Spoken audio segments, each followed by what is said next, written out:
Welcome to Nourishing the Mother, where inspired women talk about the journey of motherhood through the common thread of parenting, relationship, and sexuality as a path to consciousness. We ask, in what ways can we show up more fully, live more meaningfully, parent more wholly, and love more unconditionally? How can we mine the wisdom from the experiences of our lives and expand into those challenges? If you are here, you care about paving a path of conscious and intentional motherhood, connected with yourself and your gifts, and also illuminating your children in theirs, so we may raise more whole humans who can impact this world in a more humane way. And if you feel like giving a little back to this free content, please become a patron of the show and receive extra member benefits for less than a coffee a month. Or you can leave a review on iTunes and Facebook, all of which helps the podcast keep going and reach more mamas who need this type of tonic for the soul. Head on over to patreon.com/NTM podcast to find out more. We are Julie Tenner and Bridget Wood, and we are so grateful you're here.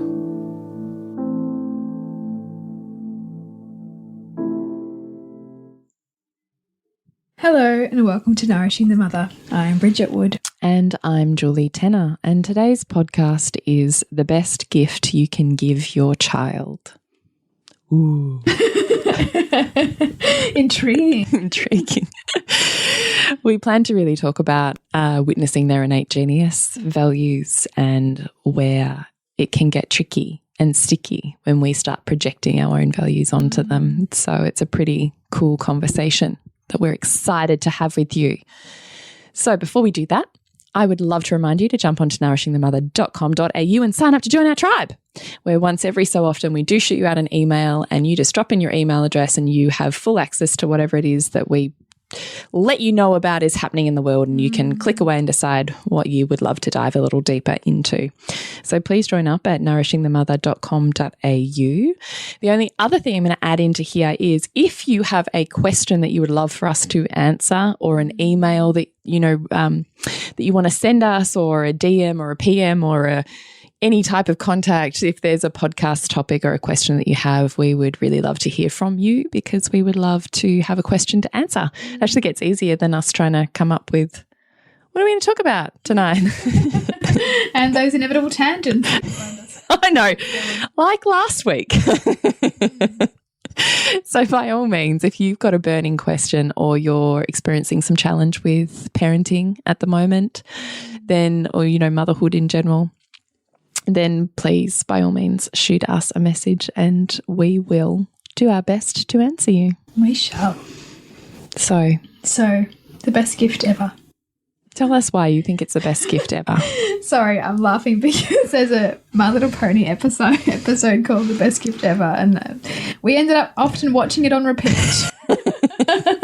So no, we're not talking about My Little Pony, but we are talking about all of the ways in which our children are yearning to be seen and validated for their emerging sense of self and what they love to do and who they're becoming, and the intersection of that often with the clash of us as parents not always spotting that, supporting that, second-guessing that, doubting that, projecting on top of it what we think is better. And we really want to unpack that in this episode.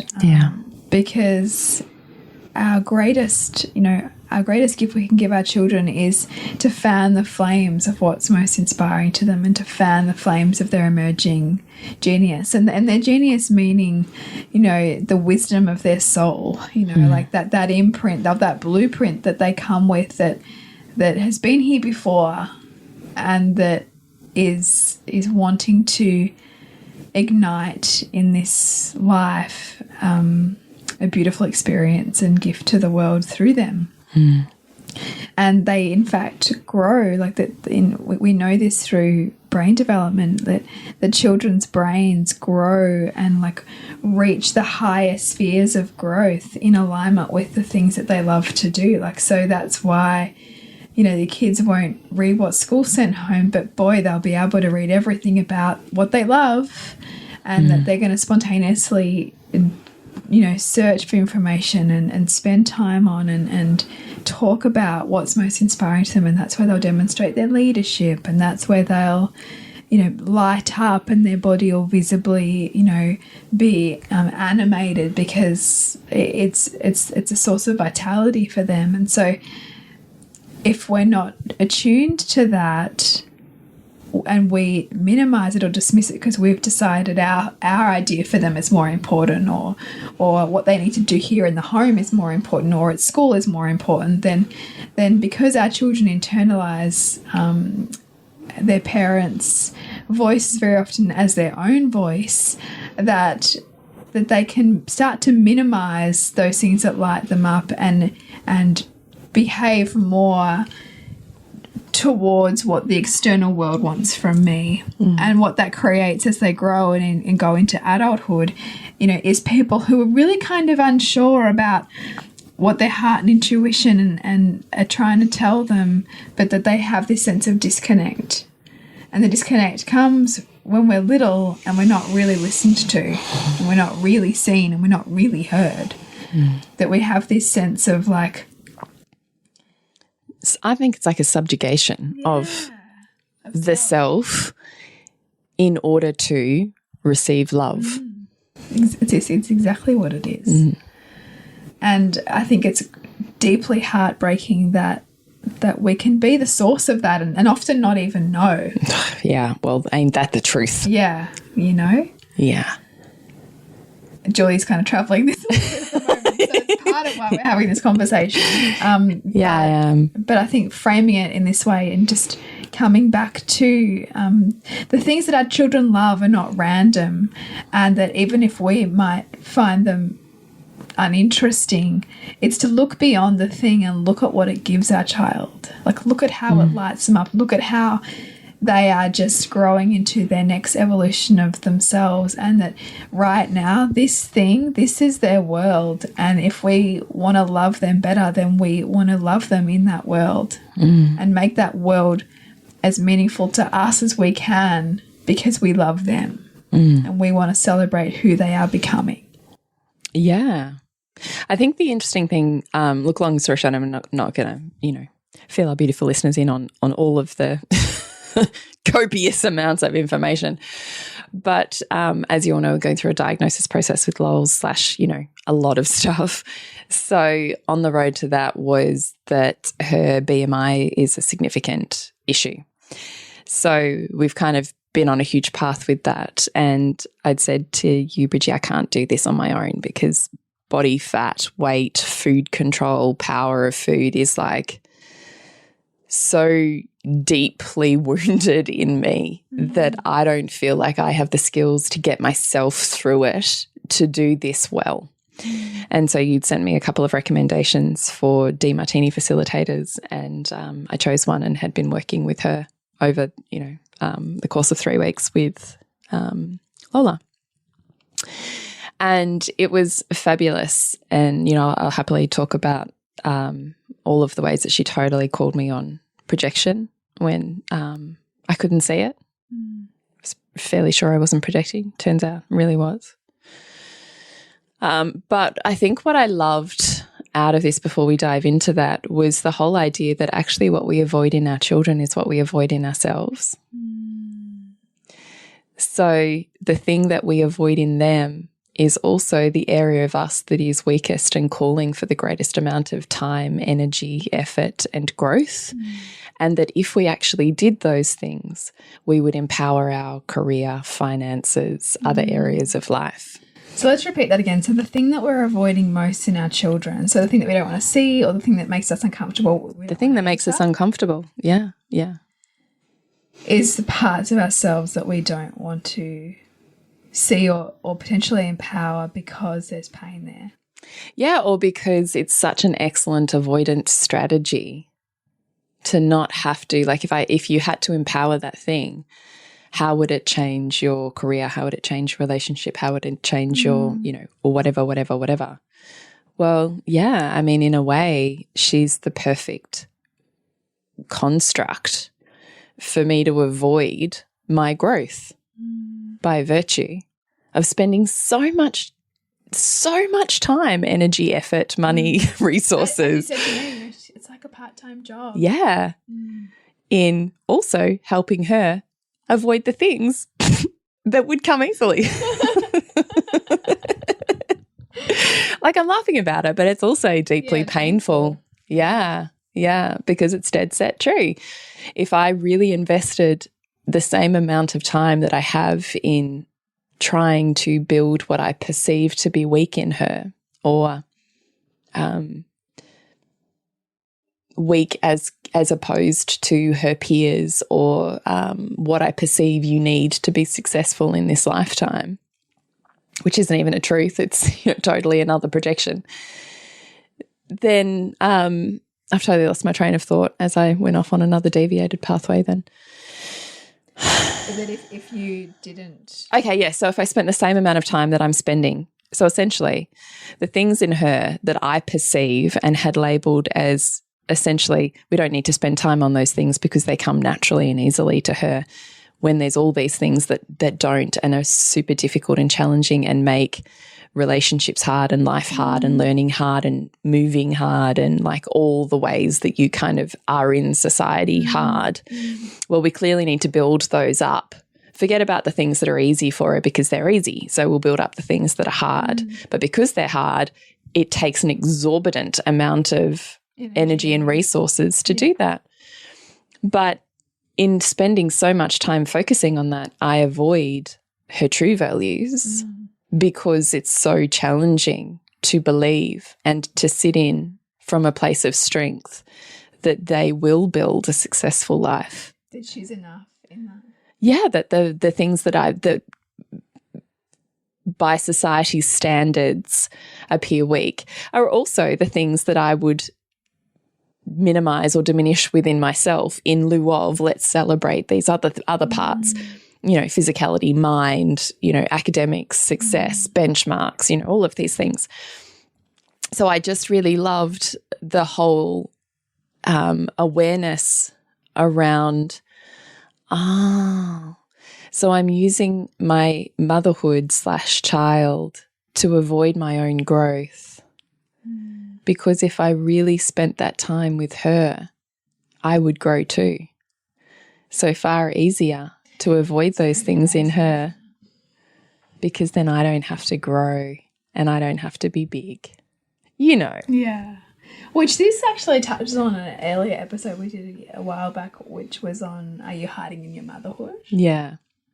So it's exactly this. Yeah. And in fact, that's what this facility, are you hiding behind? Yeah. Because what would happen if you had to empower these things that are really strong in Lola, and by virtue of that, you spent more time in those things, what would happen in your career? And I was like, well, fuck. Yeah. Because in actual fact, I'm paid more the more that I'm intuitive, poetic, inner heart space, relationship. They're all Lola's easeful spaces. But no, let's not spend time there because they're too easy. Let's move to the stuff that's really hard.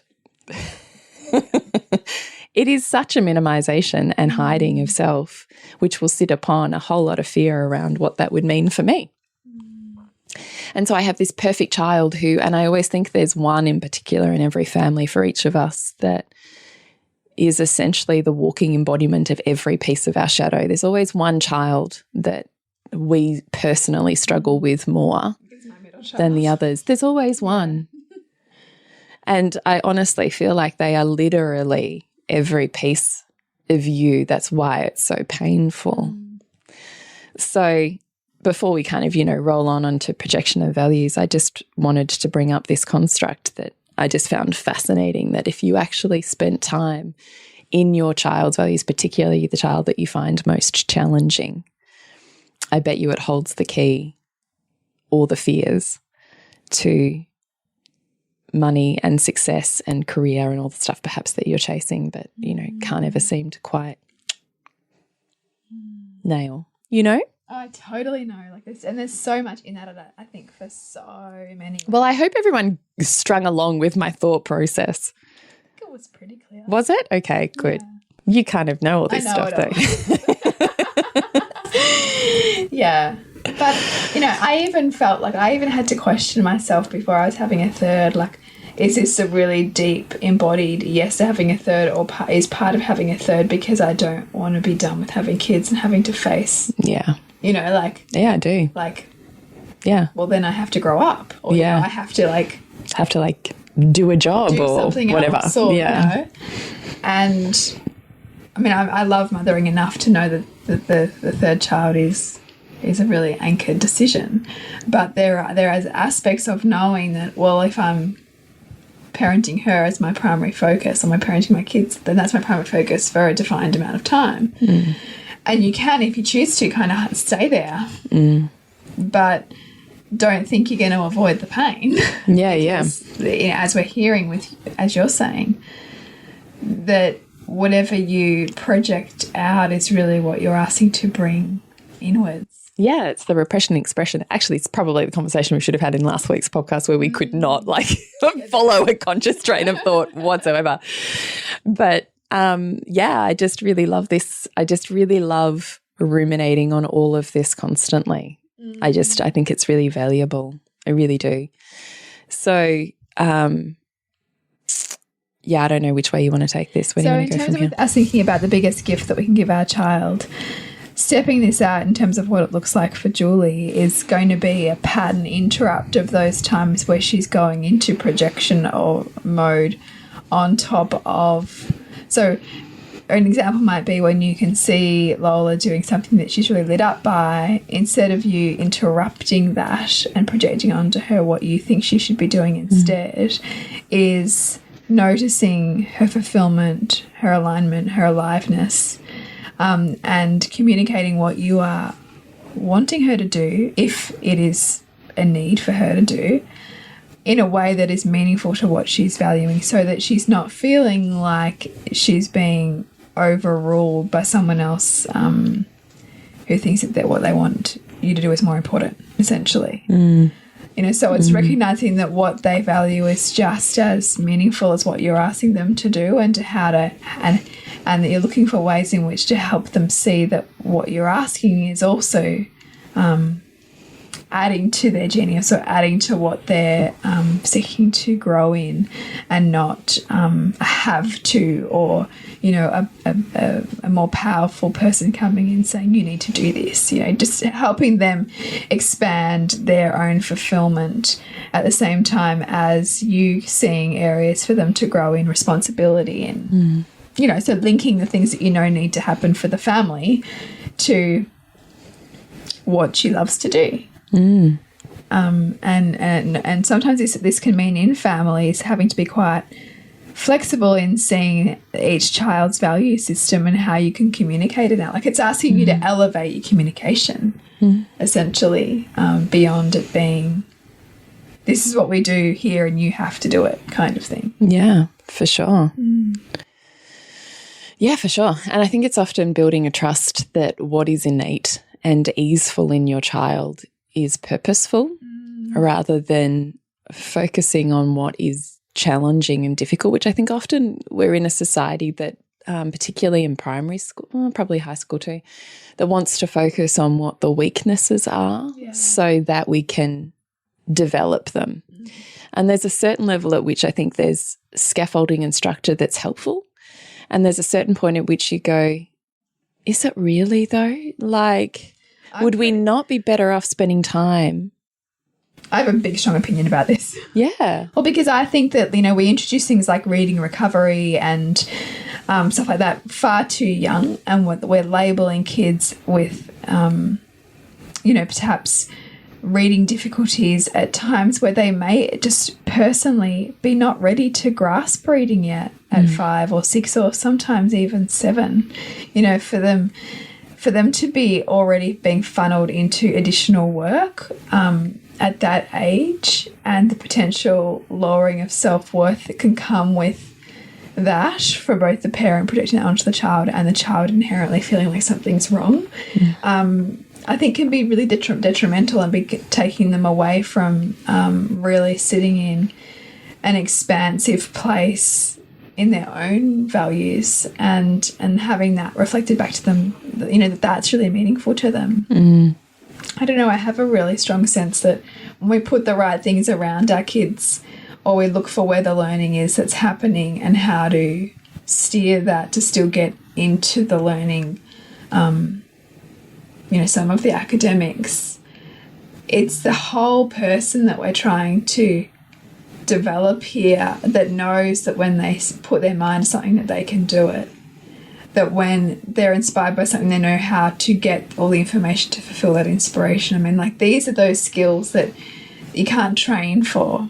Like, you know, employers of the future want people that think a certain way and that are creative and that have the belief that they can make a difference. And those people are children who were trusted, you know, to allow that within themselves and to were, you know, given opportunity to expand into their interests, wherever their interests might lead, without those interests having to be validated in some way. And so, I'm concerned at all of these things that we want to label as wrong and what they crowd out of a child's life that could have been spent amplifying what's innate in that child, you know, what's calling to be expressed. Yeah, I mean, that's what I'm talking about, is what would that flow of resources look like and how different would that child's life be if they spent that amount of time that they're spending in something that's an uphill battle into something that, you know, sends them scooting off the boat ramp and launching off with wings. Like, I just wonder, that's what I'm working on now. Have we got it all upside down? Yeah. I mean, look, there's a certain level of stuff that, as you were saying, you have to know how to do a certain level of stuff so that you can resource yourself to be able to fuel those things that are deeply meaningful for you. So there's a certain level of academics or education that is totally on the way to whatever the thing is, and that's kind of a stock standard. Your baseline. Yeah. But for instance, with Lola, and particularly if I just bring it back to forget education and I just bring it back to myself as a parent, we spent an extraordinary amount of time working with her physicality and working with diet and metabolism and you know, resilience structures and, you know, all the things. What would it look like to pour at least half of those resources? Because I still think the things that are weak you still need to develop to become a whole soul, because you can't be a lopsided soul or you'll become dependent on that outside of you. And I do want my children to be whole within themselves and invite another whole, though equally opposite universe, as opposed to being dependent on someone outside of you. Yeah. So there is certain level, like we were talking about with education, that you do need to spend time raising what is weak within them, but not at the expense of raising what is strong. So what would it look like for me? This is the questions I'm asking myself at the moment. What would it look like for me to funnel the amount of time, energy and resources that we do as a family into what is hard for her, into what is innate and genius in her? What would that look like? What would that do for me by virtue of bathing in her values with her? Well, so it turns out that she's my shadow, so her values are my values. Ha! It's a universal joke, isn't it? So, you know, what would that do? So me avoiding her is really me avoiding me. Wow. Like, it's pretty fantastic, isn't it? And, you know, there's so much. Yeah, it's pretty amazing. And there's so much that we pulled apart in here, but I could completely see that I was projecting on, you know, poor Lola, who can't play, who can't even, you know, walk across one of those sort of toddlery rainbow sort of, you know, things on the ground, let alone be on a playground. Like, she can't play on a playground. So if she has a group of friends who want to play on the playground, she just can't play. So she stands on the ground and kind of just watches everyone else play. Like, it breaks my fucking heart. Like, I'm like, talk about, Ripping your heart out. Oh, that literally rips my heart out. So there's no surrender. I'm like ripped open in those moments. But because I'm values projecting, it rips me open because I'm projecting my human hurt onto it. Yeah, and not because it's... And thinking it should be some other way. Yeah, not because it's a soul, like, opening, but because I'm totally lost in the mirror of those reflective wounds internally, and I project onto her, that must be really hard. We have to fix that. Yeah. That must make your life really awful. We have to fix that. Your life doesn't have to be that awful. We can make it better. I can make it better. I'll make it better, But what would it look like to look at that completely differently? So, and I loved that out of part of this process was because I'm completely projecting on this is bad, this is terrible, she can't do these things, blah, blah, blah. And one of the processes was we talked about a study that was done on monkeys, and it was looking at brain chemistry and wiring and parts of the brain that lit up. And the monkey who ate the banana, its brain lit up in a particular way. But the monkey who was watching the other monkey eat the banana, its brain lit up in exactly the same way as if it was eating the banana. So anytime we're in observation, our brain knows no different to if we were doing it. That's why, nightmares feel so real. Yeah. It's why imagination and the law of attraction works so well. Because our brain recognizes no difference. So the fact that she's standing here, because we talked about, went through a whole process of benefits around her being the observer, because I'm only seeing it as drawbacks, so you got to do the benefits. She's witnessing all human interaction. She's absorbing and being privy to all of the interplays of humanity. She's a deep observer when it comes to relationship structures. And at the same time as I'm presuming that her body is not able and she's not able, her brain is lighting up watching these kids as if she herself was doing those activities.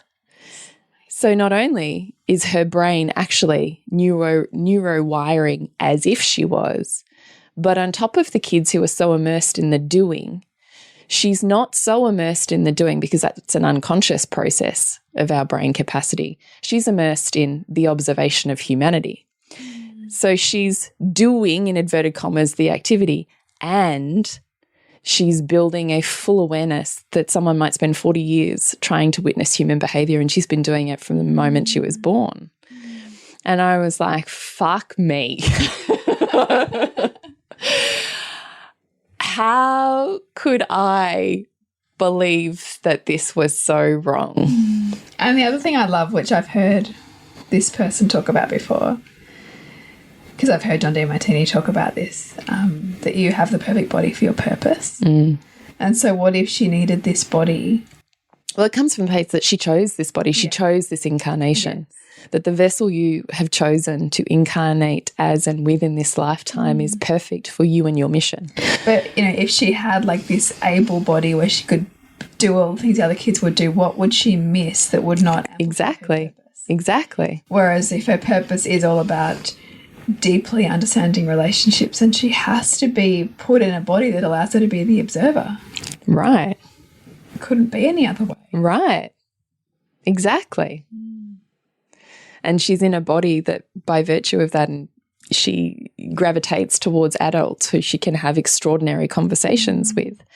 So I'm here judging my poor child is like, has no friends, can't, make friends, is struggling socially.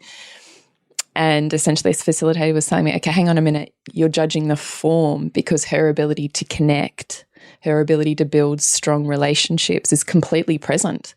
It's just in a different form. And of course, she wants to have conversations with adults who are actually stimulating her brain in the way that she's designed to have it stimulated for her purpose, because that's where she's at. What would be the drawback to her having to have conversations only with kids who are mentally age 6? And I was like, yeah, fuck, because she's like 70 in her brain. in a 6-year-old's body. She's literally like this hobbling 70-year-old in like, it's like she walks around the whole time going like, what the fuck? You know, like Nick and I joke all the time. We're like, this is like so funny. Yeah, really. Yeah. So she is by far, like I talk about my, 2-year-old being insightful, but my 6-year-old like writes poetry. The stuff that comes out of her mouth is like, she is so channeled into divinity that I think that comes by virtue of having a body that has no structure. She literally, it's like she's just all fluid. It's all energy. Yeah. Because there's no structure. There's no containment. No, she's so hypotonic. So no ability to create tension in her muscles, that there's no restriction of energy. It only flows. That's amazing. Like, it's kind of crazy when you think about it.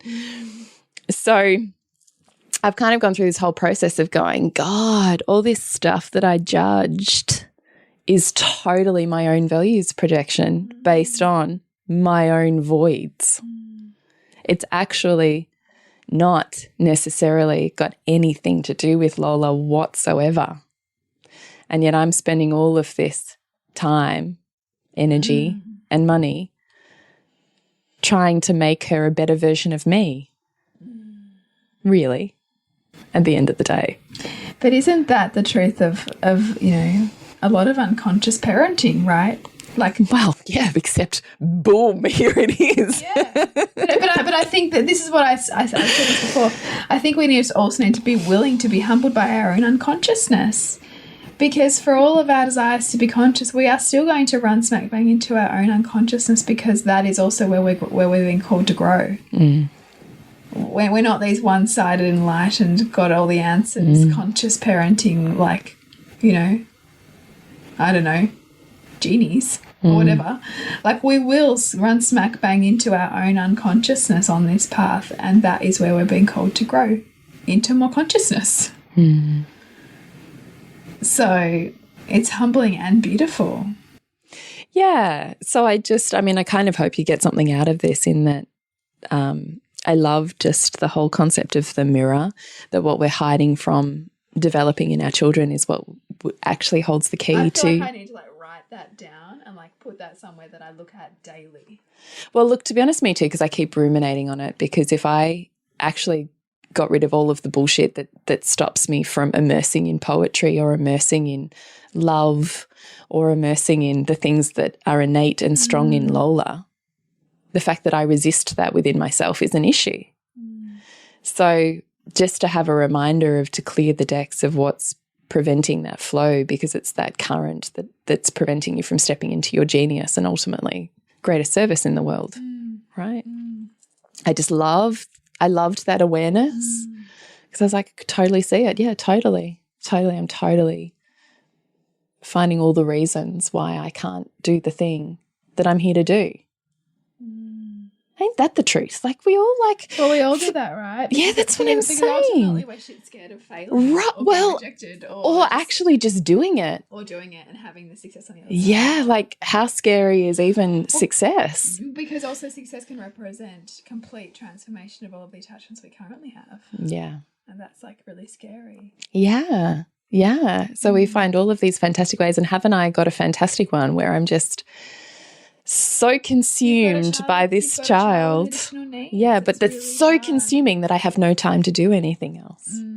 But the truth is, if I stopped fighting and stopped swimming upstream, there'd be a lot more ease, and she would find a much easier place to be, rather than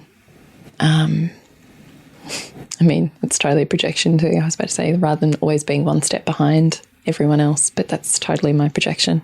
Yeah. So I can't get out of the way of myself at the moment.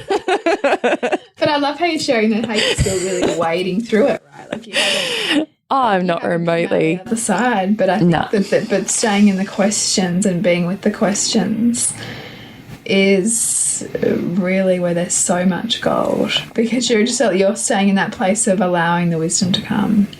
Yeah, so I really hope there's something in there. I really hope you can start to bring awareness to where perhaps you're hiding hiding in your motherhood in a different way, where perhaps you're projecting and seeing your own values by virtue of seeing your own voids in your children play out and deciding that they need blah, blah, blah, whatever the uphill stream battle is. Well, the truth is, do they? Because we get to have ease and be amazing. Like, it doesn't all have to look like uphill swimming. So I just feel like there's conversations we can have with ourselves in that. Yeah, absolutely. Thank you for sharing that. Oh, no worries. So we would love you to join us in Soul Driven Motherhood. We do have these conversations regularly. We do. Plus, there's a plethora of at least 10 courses now that you can dip into when you need to find the thing that gives you the tool that takes you further or re-inspires you, or actually, just like I'm doing with Ola, creates meaning, which allows you to be in the struggle in a meaningful and inspiring way rather than stuck in how bloody hard it is. Yeah, or just trying to fix it without finding the wisdom in it. Yeah. So $39 a month, it's like a ridiculous bargain for the amount of content and time and conscious parenting. Just, as I said to you earlier, I wish I'd had it when my eldest was little, because there was just nothing like this. You could go to an occasional seminar or read a book and that was about it. But there's no way to immerse. There's no way to immerse. There was no way to build it. You had to find the person who knew the person who, you know, maybe randomly, you know, blah, blah, blah. This is like the wisdom of women who have 3 and 4 children who have gone through an entire process saying, here it is. Like, if this is your path too, it's all here. Just do what we never had the opportunity to do. So, you know, that's really, we want that space to be super nourishing and super essential just to you functioning at your best in motherhood. So to connect with you, Bridgie. suburbansandcastles.com, and you, Jules? thepleasurenutritionist.com, and we are nourishingthemother.com.au, Nourishing the Mother on Facebook, Instagram and Pinterest. And remember to nourish the woman to rock the family. And we'll see you next week when we continue to peel back the layers on your mothering journey. And if you want to support Nourishing the Mother and all the late nights, the early mornings, the blood, sweat and tears we pour into our art, then please go to patreon.com/NTM podcast and become our patron. As a patron, you're helping all of the cost of operating this podcast, the hosting, the editing, the transcription, helping all of that be completely covered, and joining a community who are all about honouring our journeys and continuing to open. The more support we have, the longer we can last. So become a patron. We'd love to have you. Go to patreon.com/NTM podcast. We literally couldn't do this without you. Thank you so much for listening, and please share this podcast with anyone you think it would be medicine for.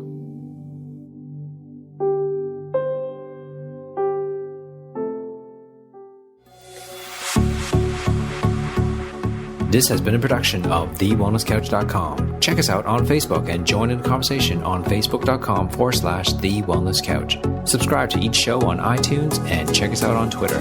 The Wellness Couch, streaming wellness into your lives.